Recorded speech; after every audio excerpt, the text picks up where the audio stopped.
હવે હું બહાર જાઉં છું, તારે આલુ પૂરી, દાબેલી, પિઝા, વડાપાવ. અરે આ સિવાય કઈ લાવવાનું હોય તો ઈ કે. પિઝા.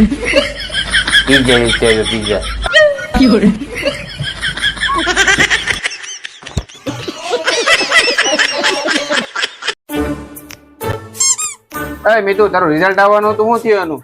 ઈ પપ્પા, મારી સ્કૂલમાં એક વકીલનો છોકરો ભણતો હતો ને ઈ ફેલ થઈ ગયો. તારું રિઝલ્ટ નું કે ની? ઈ પોલીસનો છોકરો ભણતો હતો ઈ ફેલ થઈ ગયો. લા ભાઈ, એનું નથી પૂછતો, તારું રિઝલ્ટ શું આવ્યું ઈ કે. ઈ પ્રિન્સિપાલનો છોકરો હતો ઈ પણ ફેલ થઈ ગયો. લા ભાઈ, ગામનું રિઝલ્ટ રહેવા દે, તારા રિઝલ્ટ નું કે ની? તમે હું પ્રધાનમંત્રી છો કે તમારો છોકરો પાસ થઈ જાય? તારી ગાડી કહું.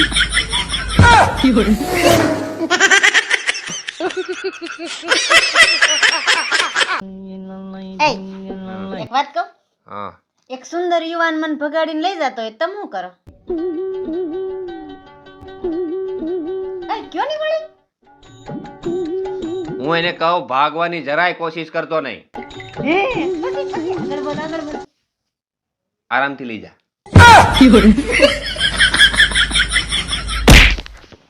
જવાબ આપતા નો આવડે. આને કોણ લઈ જાય?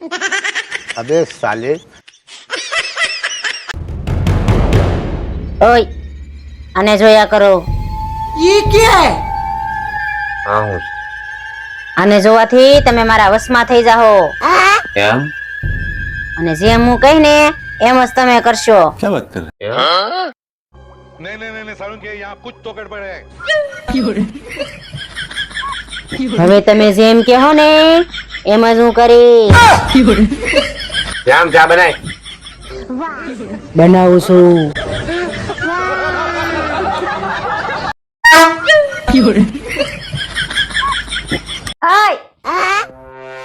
કાન ખોલીને સાંભળી લેજો.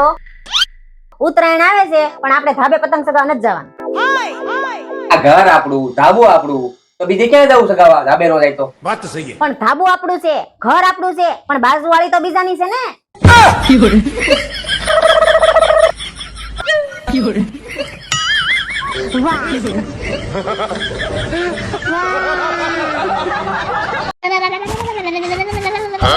આમ ગોદડામાંથી બહાર નીકળો અને નાવા જાવ. અઠવાડિયું થયા નાયા નથી. ગોદડાને કે છે રાણી ટાઢ ના રે, તારા પરથી ભૂલતી કઈ જાય રે. નાવાનું રેવા દો રાણી ટાઢ નું રે, વાલુડાનો જીવ ગળે આવે. ગોદડાને કિશોર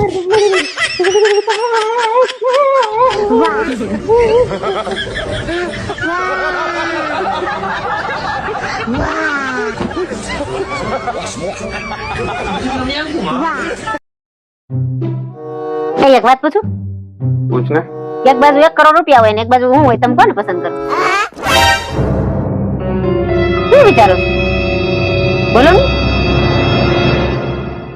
1 કરોડ રૂપિયા પસંદ કરું. અમારી તો કઈ વેલ્યુ જ નહીં તો. 1 કરોડ માં તારા જેવી 70 આવી જાય.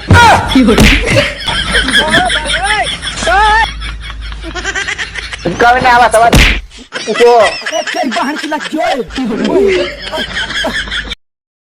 અરે આપુ. હા બોલો. 500 રૂપિયા દે ની. હા છે ને. હાલ. પછી ક્યારે આપશો? અરે તું જઈ માઈક થી આપી દો વાલી. આય પાછા ઝડપથી આપી દેજો. આપણ હજી લઈ તો જવા દે. ચાવી ભૂલાઈ ગઈ. આપો ચાવી આપતો. 500 રૂપિયા જલ્દી આપી દેજો. હા આપી દે. હમણાં હજી 5 મિનિટ થઈ તારી પાસે લીધા એને. ઘરની બહાર તો જવા દે. આપો પાણી લઈ તો. એ બોલા 500 રૂપિયા જલ્દી આપી દેજો. આપી દે.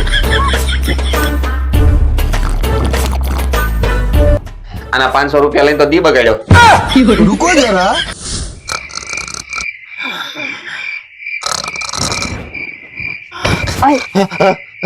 તમે ઓલા મને 500 રૂપિયા કઈ આપશો?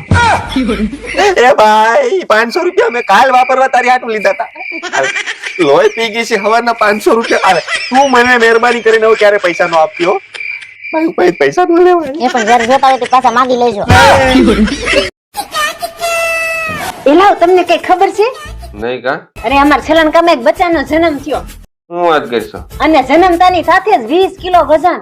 નો હોય અરે હા 2 કલાકમાં તેના પગ ઉપર ઊભું રહી ગયું. હું વાત કરશો તો અને 20 દિવસ પછી તો 40 કિલો વજન. નો હોય એલી તો તમારે જો આવવું પડશે શેનું બચું છે અમાર ભેંસની કાબરીનું.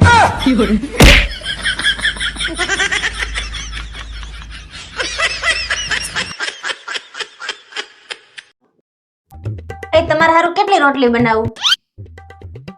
બનાય ને તને રોટલી બનાય 3 રોટલી ખૂટી જાય ને વચ્ચે નહીં ને પાછી. કેવડી મોટી બનાવવાની છે વરિયા એક કામ કર બે જ બનાવી દો 2 બનાવું જોઈ જો ખૂટી જાય ને વચ્ચે નહીં ને પાછી મજા નહીં આવે નહીં તો. શું કરવાની થઈ છે વચ્ચે જ ખોટો ડખો થાય કાઈ નહીં તો કામ કર એક જ બનાય એક રોટલી હવે એક રોટલી હારું થી કોણ લોટ બાંધે? ખાઈ લેજો સાના માના ખીચડી. मैं पागल नहीं हूँ હાય હાય હાય હાય હાય હાય એ માર્કેટમાં શાકભાજી લઈ આવજો. દેખાતું નથી હું મોબાઈલમાં કામ કરું છું અમી તો તું લઈ દે ને. દેખાતું નથી હું મોબાઈલમાં ગેમ રમું છું. આવજો તો કામ હોય તે. A few moments later. Mummy બહુ ભૂખ લાગી છે કંઈક જમવાનું બનાવો ને. દેખાતો નથી હું સિરિયલ જોઉં છું.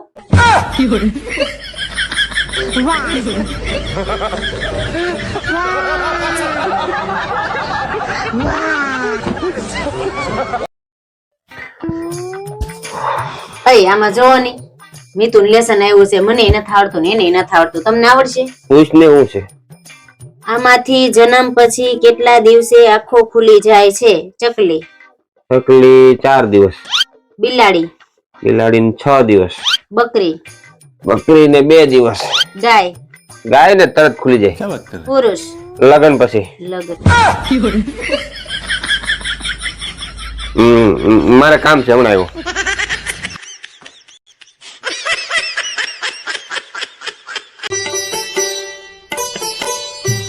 શું કરે વાલી વાસણ ને ગદગદિયા કરું. તમારે કરવા જ ગદગદિયા તો હાલો.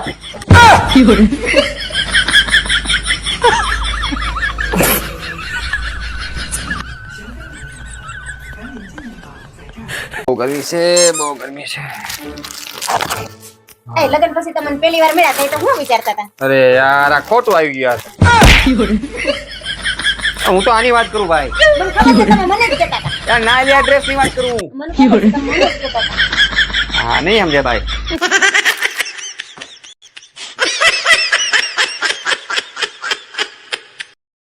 અપો અપો અપો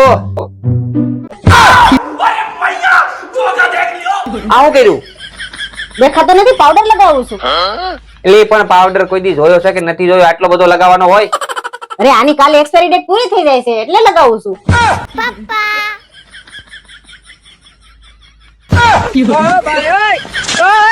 પોખરાને હોત હવે થોડોક જ રસ લાવો તમને ભૂઈ દઉં.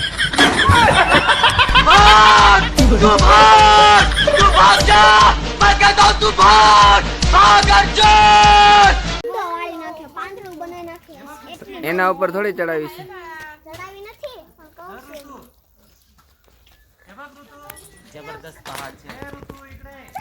તો મિત્રો જે આ તમે પાછળ પહાડ જોઈ રહ્યા છો આ પહાડ ઉપર એમ કહેવાય છે કે હનુમાનજીનો જન્મ થયેલો છે તો હવે ઉપર જઈએ છીએ હમણાં 3 કિલોમીટર છે ઉપર જઈને તમને બતાવીએ હનુમાનજીની જન્મભૂમિ કેવી છે તો પગપાળા ચડવાનું છે 3 કિલોમીટર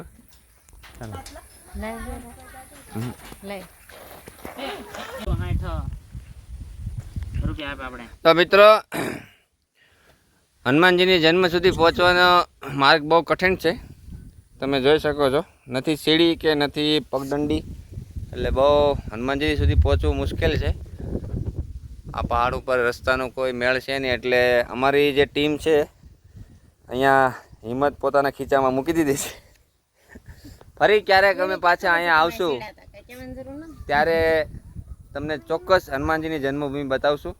અત્યારે નાના બાળકો આ હારે છે એટલે આવા રિસ્કી રસ્તા ઉપર જવું વ્યાજબી ન ગણાય.